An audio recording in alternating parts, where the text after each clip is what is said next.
ብዙዎቻችሁ ሰለሞን ስራ አጣን ሲቪ እናስገባለን ማንም እየጠራን አይደለም ትብኛላችሁ። እኔም ደግሞ የናንተን ሲቪ ሳይው በጣም የሚያስደነግጥ ነገር ተራ ወረቀት ማለት ነው። ይውላችሁ ሲቪ ማለት ራሳችሁን የምትሸጡበት ዶክመንት ነው ወይም ደግሞ የማርኬቲንግ ብሮሸራችሁ ነው። ስለዚህ ቀጣሪያችሁ ያንን ፔፐር ሲያዩ ምን ሊሰማው እንደሚችሉ አስቡ። ብዙዎቻችሁ ማለት ይቻላል ከሆነ ነገር ላይ ኮፒ አድርጋችሁን ያመጣችሁት ያንዳንዶቻችሁ ሂስትሪ ነው የሚመስለው ያ ፈጽሞ ይሰራ። በዛሬው ቪዲዮ እንዴት ነው ማንም ሰው ሪጀክት ሊያደርገው የማይችል ሲቪ የምንጽፈው የሚለውን በደንብ አንድ ባንድ እናያለን። ስሜ ሰለሞን እባላለሁ። የሮኤክስ ኢትዮጵያ ሴልስ ኤንድ ማርኬቲንግ ኤጀንሲን ራን አድርጋለሁ። እስካሁን ከመቀጠር ጀምሮ በመቶዎች የሚቆጠሩ ሰዎችን ሲቪ በማየትና ልምዱን በማካፈት ውስጥ ያገኟቸውን ሲቪ ማንም ሪጀክት ሊያደርገው የማይችለውን እንዴት እንጽፋለን ከመጀመሪያው እስከ መጨረሻው በደንብ እናያለን። ይህንን ቪዲዮ ከማየታችሁ በፊት ሰብስክራይብ በማድረግ እስከ መጨረሻው ተከታተሉ። ውጤታማ ሲቪ ለመጻፍ እነዚህ 3 ነገሮች በቂ ናቸው። የመጀመሪያ ጎልደን ሩል ኦፍ ሴልስ ሲቪ ወይም ደግሞ ወርቃማ ህግ የተባለው ካሁን በፊት የሰራችሁትን ነገር ሲቪያችሁ ላይ አትጻፉ። እንዳልኳችሁ ሲቪ ማለት ሂስትሪ ቡክ አይደለም፣ አቺቭመንታችሁን የምታስቀምጡበት ወይም ደግሞ ራሳችሁን ማርኬት የምታደርጉበት ብሮሸር ነው። ስለዚህ በተቻለ መጠን ካሁን በፊት እንትን ሰራ ነበር እንትን ይሸጥ ነበር አይደለም፣ ዲዩቲያችሁን ሳይሆን አቺቭመንታችሁን ጻፉ። ያ ማለት በደንብ እንድትረዱኝ እነዚህን 2 ነገሮችን እያቸው። ካሁን በፊት ኤክስ ዋይ ዚ የሚባል ካምፓኒ ሰርቻለሁ፣ ይሄን ያለ አመት ነው የቆየሁት፣ እንትን ይሸጥ ነበር አትበሉ።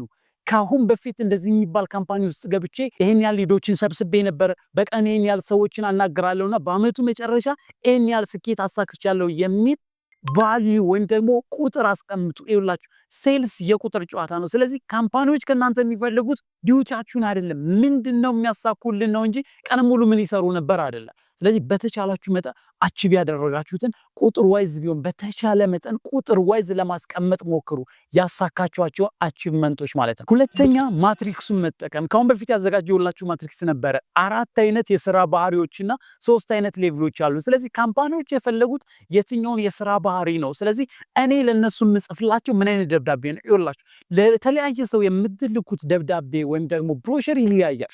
ካሁን በፊት ሴልስ ላይ ስትሰሩ እንዴት ነበር የምታደርጉት? እንግዲህ መንገድ ላይ ለምታገኙት ሰውና ቢዝነስ ላይ ለሚሰራ ሰው የሚሰጡት ብሮሸር በጣም የተለያየ መሆን አለበት፣ ወይም ደግሞ የእናንተን ፕሮዳክት የሚረዳበትን መንገድ መለየት አለባችሁ። ስለዚህ ራሳችሁን ስትሸጡ ሰዎች ምን አይነት ሴልስ ፐርሰን ነው የሚፈልጉት፣ ምን አይነት ዲዩቲን ያለብኝ፣ ምን አይነት የስራ ባህሪን ያለው፣ ስለዚህ በዛ መንገድ መዘጋጀት አለበት። ካሁን በፊት የለቀቅነውን ቪዲዮ ካላያችሁ ተመልሳችሁ እዩት። እዛ ላይ ያሉትን አትሊስት ከ4ቱ አንዱን መርጣችሁ ለዛ ፐርፌክት ፊት የሚያደርግ ሲቪ አዘጋጁ። ለስቴክ አስቡትና መንገድ ላይ እንድትሰሩላቸው ወይም ደግሞ ትንንሽ ነገሮችን እንድትሸጡ ሲም ካርድ እንድትሸጡ ፈልገዋችሁ እናንተ ሪል ስቴት ሰራ ነበር እንደዚህ አይነት ብቃት አለ ቢትሏቸው ለነሱ ማተር አይደለም።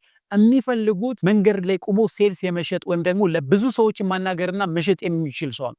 ስለዚህ የተለያዩ ባህሪዎች፣ የተለያዩ ስራዎች፣ የተለያዩ ባህሪዎችን የሚፈልጉ ከሆነ ቀጣሪያችሁ የሚፈልገውን ባህሪ በደንብ ይዩት። ምንድነው የሚፈልገው? ለስቴክ ትልልቅ ክላይንቶች ከሆኑ ወይም ደግሞ መንገድ ዳር ወጥተው ፕሮስፔክት አድርገው ሊድ አምጥተው የሚሸጡ ወይም ደግሞ ዛንተር የሚባለው ከሆነ አግሬሲቭ እንደሆናችሁ ያሳያችሁ። በቀን ይሄን ያህል ሰው ኮሚኒኬት አደርጋለሁ፣ ኔትወርክ አደርጋለሁ፣ ይሄን ያህል ሚሊዮን ይሸጣለሁ የሚል ከነሱ ጋር የሚገናኝ ነገር ብቻ አሳያቸው። ያንን ስታደርጉ ይቀጥሯቸዋል። አስቡትና ሾፕ ውስጥ ሊቀጥሯችሁ ወይም ደግሞ ሱፐርማርኬት ውስጥ ሊቀጥሯችሁ ፈልገው የፕሮስፔክት ልምድ አለ ብትሏቸው እነሱ ምንም ማተር አያደርግም። ሰዎችን ክላይንቶችን ፈገግ ብሎ የማስተናገድ እነሱን ከስተመር ሪሌሽን ላይ የማቆየት ወይም ደግሞ እንዲገዙ የማድረግ ፕሮዳክትን አፕሴል እና ክሮሴል የማድረግ ልምድ አለኝ፣ ከሰዎች ጋር ጥሩ ተግባቢ ነኝ ብትሏቸው ሞር አክሴፕት ያደርጓቸዋል። ስለዚህ አንዱን ካምፓኒ ሲቪ ከመላካችሁ በፊት መጀመሪያ ላይ የእናንተን ታይፓችሁን አቅማችሁን መስራት የምትችሉበትን ለይታችሁ ወቁ።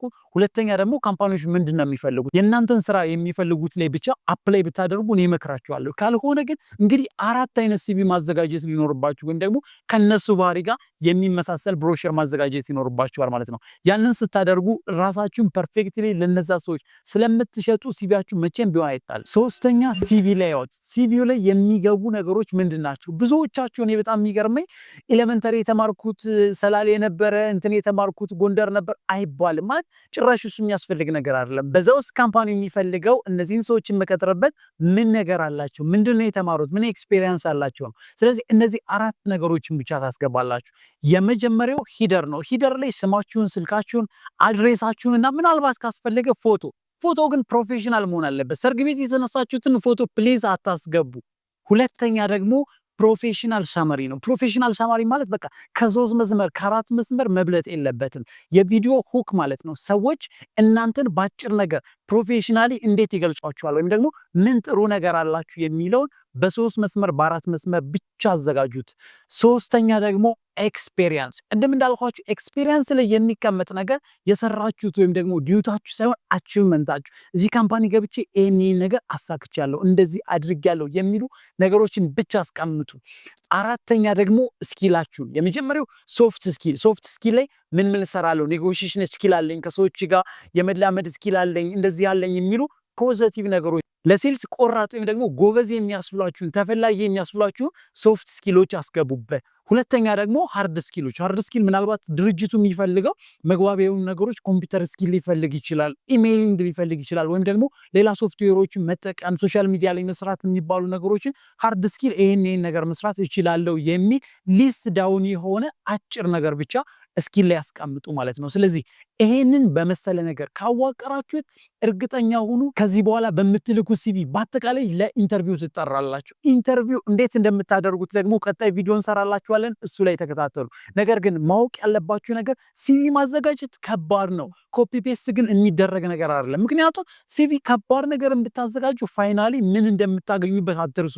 የምትፈልጉትን ስራ፣ የምትፈልጉትን ደሞዝ፣ ህልማችሁ ሊያኖራችሁ የሚችል ነገር ነው የምታገኙበት። ስለዚህ ጊዜ ስጡት፣ ያላችሁን ነገር እዩ፣ አጥነታችሁ በደንብ ስሩት።